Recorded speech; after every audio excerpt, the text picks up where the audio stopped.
Welcome back to this new inspirational video. Today I wanted to go on with the next chapter of Creative Mindedness Success called First Steps. Now, Ernest started this chapter out by saying, the first thing to realize is that since any thought manifests, it necessarily follows that all thought does the same. Else how should we know that the particular thought we were thinking will be the one that would create? Mind must cause back all or none. Just as the creative power of the soil receives all seeds put into it and at once begins to work upon them, so mind must receive all thoughts and at once begin to operate upon it. Thus we find that all thought has the same power in our lives and over our conditions. We are making our environments by the creative power of our thought. God has created us thus and we cannot escape it.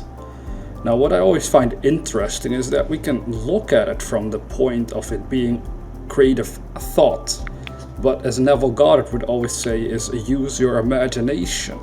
And then from that, I started to build upon the concept that we want to use our imagination to control the way we think.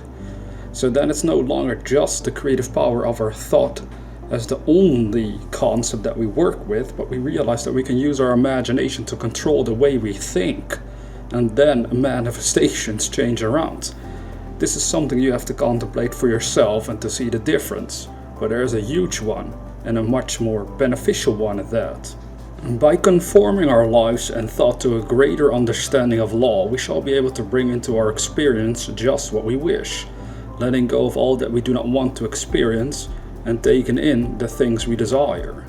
Every person is surrounded by a thought atmosphere. This mental atmosphere is the direct result of thought, which in its turn becomes the direct reason for the cause of that which comes into our lives.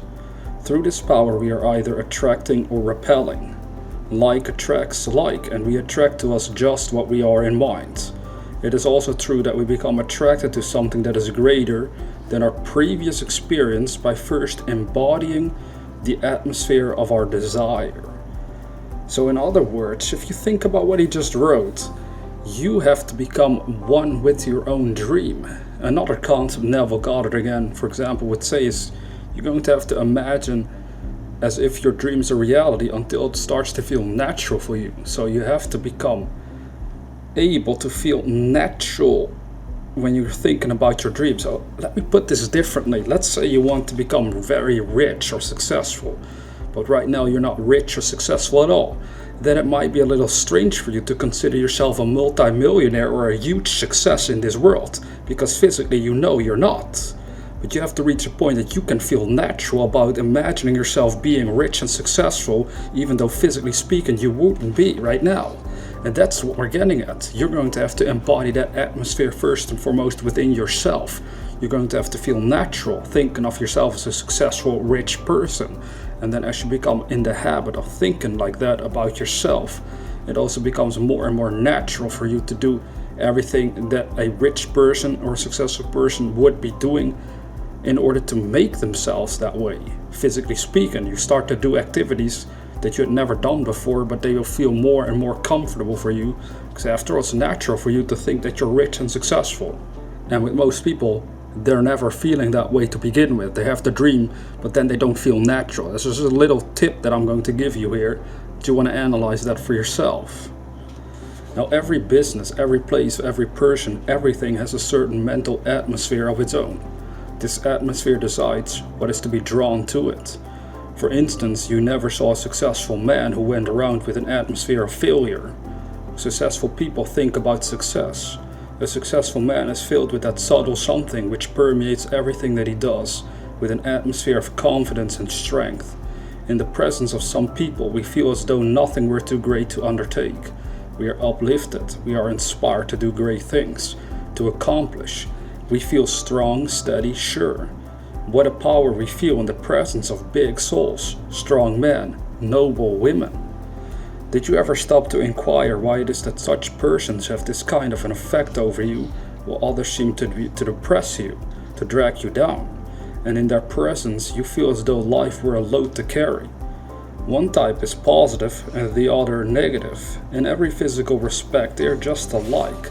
But one has a mental and spiritual power which the other does not have, and without that power the individual can hope to do but little. Which of these two do we like better? Which do we want to associate with? Certainly not with the one that depresses us. We have enough of that already. But what about the man who inspires us with our own worth? Now he is the man we will turn to every time, before ever we reach him in our haste to be near, even to hear his voice. Do we not feel a strength coming to meet us? Do you think that this man who has such a wonderful power of attraction will ever want for friends? Will he ever have to look up a position? Already so many positions are open to him that he's weighing in his mind which ones to take. He does not have to become a success. He already is a success. Now, I can confirm that this is true for my own personal life. I have attracted many people into my world at times on purpose. Like, it was an experiment. That might sound a little strange to people, but as someone that is now teaching about the mind, I also had to experiment a lot with it for myself to understand it better and better. But I know that I can hold certain concepts within my consciousness and magnify them to such an extent that it attracts men and women to me that then associate with me in certain ways. But if you associate in your mind with women or men that you want in your life, whether it's for a career or your love life, they will come into your world. It's like if you feel that you would be attractive to them in a certain way, they're going to see you as attractive. It's very interesting to experiment with for yourself, especially if you're one of those people that is alone and lonely, because there are many out there that really do have a desire to be in a relationship or partnership of some kind, but they are repelling everyone, they're scaring everyone off. But you just have to become an attractive person inside your own consciousness. Now the trick here is that you don't actually walk around saying that to anyone. I never did. I never told anyone I'm so attractive, and then it's almost like you want them to feel you're attractive. No, you just feel it for yourself, and you actually you treat others as if you find them attractive as well. Really let this sink in, and then you understand how to attract more success into your world. No joke. Or anything else which needs other people in order for you to have it and experience it. Now Ernest went on to say that thoughts of failure, limitation or poverty are negative and must be counted out of our lives for all time. Somebody will say, but what of the poor? What are you going to do with them? Are they to be left without help? Well, he would say 1,000 times no to that. The same power is in them that is in all men. They will always be poor until they awake and realize what life is. All the charity on earth has never done away with poverty and never will. If it could have done so, it would have done so. But it could not, therefore it has not. It will do a man 1,000 times more good to show him how to succeed than it will to tell him he needs charity. We need not listen to all the calamity howlers. Let them complain if it does them any good, but God has given us a power and we must use it. We can do more towards saving the world by proving this law than all that charity has ever given. Right here in the manifold world today, there is more money and provision than the world can use. Not even a fraction of the wealth of the world is used. Inventors and discoverers are adding to this wealth every day. They are the real people. But in the midst of plenty, surrounded by all the gifts of heaven, man sits and begs for his daily bread. He should be taught to realize that he has brought these conditions upon himself. Then instead of blaming God, man or the devil for the circumstances by which he is surrounded, he should learn to seek the truth and to let the dead bury their dead. We should tell every man who will believe what his real nature is, show him how to overcome all limitations, give him the courage, show him the way. If he will not believe, if he will not walk in the way, it is not our fault, and having done all we can, we must go our own way. We may sympathize with people, but never with trouble, limitation, or misery. If people still insist upon hogging their troubles to themselves, all the charity in the world will not help them. Remember that God is that silent power behind all things, always ready to sprint into expression when we have provided the proper channels, which are receptive and positive faith in the evidence of things not seen with the physical eye, but eternal in the heavens. All is mind, and we must provide a receptive avenue for it as it passes out through us into the outer expression of our affairs. If we allow the world's opinion to control our thinking, then that will be our demonstration. If on the other hand we rise superior to the world, we shall do a new thing. Remember that all people are making demonstrations, only most of them are making the ones they do not desire, but the only ones that they can make with their present powers of perception.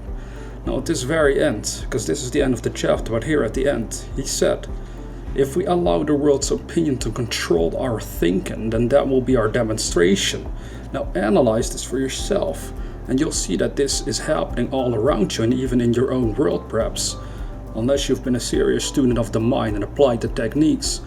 If you just recently started studying this, you're probably going to find that you're allowing the world to do your thinking for you. You see this happen all the time. That's why people settle for less than the best that they can have. Because again, they look around them and society is living in a certain way, a certain job, a certain rhythm to life, and they're like, I have to fit into this. They're allowing society to do their thinking for them. If you rise superior to that, you do a new thing. How do you rise superior to the world? By using your imagination. It's always that power. You start to see a way better lifestyle for yourself, even though your neighbors or family or everyone around you doesn't even believe you can do it. But you hold it inside your imagination, and God, the universe, will guide you towards its realization. And then, what's happening? Well, the world is no longer controlling your thinking. Your imagination, which is God-given, is controlling your thinking, and that is powerful. Now the next chapter is titled, How to Attain Strength. He started it out by saying, let us see that we use the right attitude of mind in all that we do, filling ourselves with such courage and power of strength that all thought of weakness flees before us.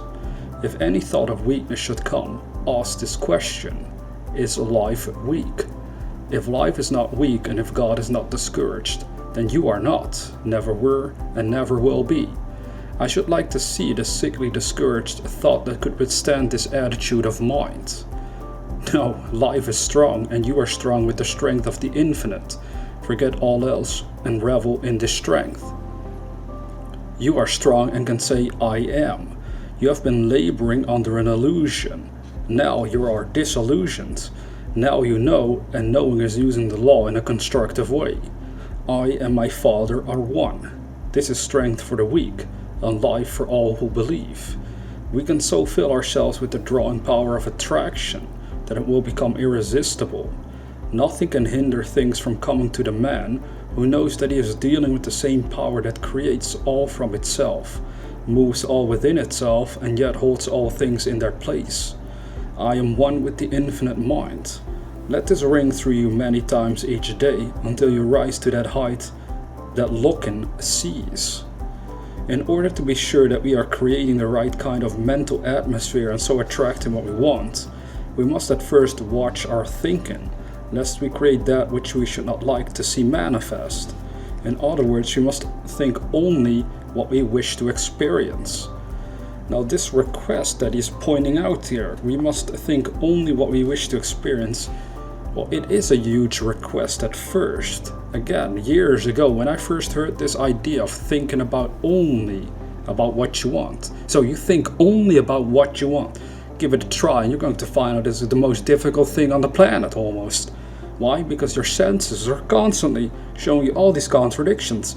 Perhaps that is in a way why the Gnostics would say that this is a prison world for your mind. This whole world is contradicting your consciousness non-stop until the grave. It's kind of insane. It's a prison for the mind in a way.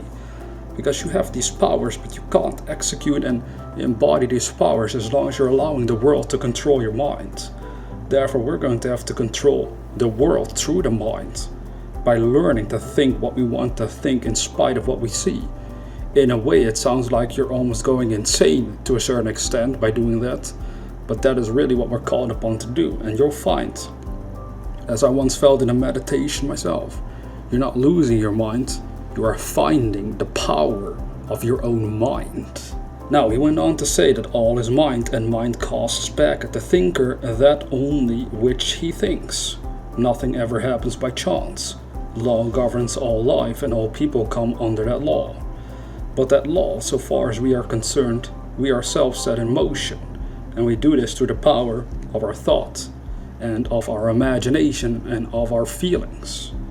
Each person is living in a world of his own making, and he should speak only such words and think only such thoughts as he wishes to see manifested in his life. We must not hear, think, speak, read, or listen to a limitation of any kind. There is no way under heaven whereby we can think two kinds of thought and get only one result. It is impossible, and the sooner we realize it, the sooner we shall arrive. This does not mean that we must be afraid to think, lest we create the wrong image. But it does mean that the way most people think can produce nothing but failure. That is why so few succeed. The person who is to succeed will never let his mind dwell on past mistakes. He will forgive the past in his life and in the lives of other people. If he makes a mistake, he will at once forgive it. He will know that so long as he desires any good, there is nowhere in the universe anything that opposes him. God does not damn anyone or anything. Man damns everyone and everything. In a later chapter somewhere, I made a note about this whole concept, which is so important, is that in life you're going to find that God will forgive everything that you have done, no matter how horrifying it was. But it's humans, it's those men and women around you, more often than not, that are not going to forgive you for everything that you've done. And yet you're going to allow them to control your mind. I think it's time to get away from all of that and take into a friendship, get into a partnership with God and God only. It's like Neville would once say, don't put your trust in people because they're only going to let you down. Put your trust in God alone. And that's exactly what I am working on for myself right now. I spent most of my time in contemplation of God, working with the mind. I really don't feel like spending a lot of time with people. It sounds kind of crazy perhaps, but it's because they're only gonna let us down most of the time. It's kind of sad, I know. There are people that don't let me down, but the majority really do, and the majority hold grudges, and at times I find myself holding grudges as well against some other human being, just because of how despicable I might find their actions. This is why we're better to focus on God and God alone, because God is love and nothing but love. Now, God does not make things by comparing his power with some other power. He knows that when he speaks, it is done. And if we partake of the divine nature, we must know the same thing in our lives that God knows in his. I am the master of my fate. I am the captain of my soul. And that is the end of this chapter.